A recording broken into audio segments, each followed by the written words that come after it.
Hugo is planning his birthday party. On the list, 2 cakes, $10 each, and 4 cans of juice, $3 each. In his wallet, $30. Is it enough? The party depends on it. Big problems need a plan. Here's the 5-step recipe. Understand the goal, plan the steps, write the expression, calculate, and state the conclusion. Let's run it on Hugo's party. Step 1. The goal. Find the total cost and compare it to 30.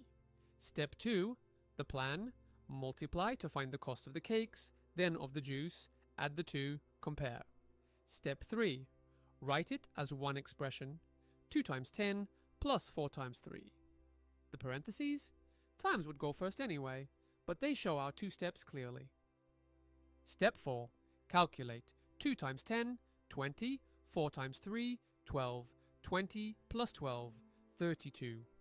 The expression melts down to a single number. Step 5. The conclusion. The total, 32. The wallet, 30.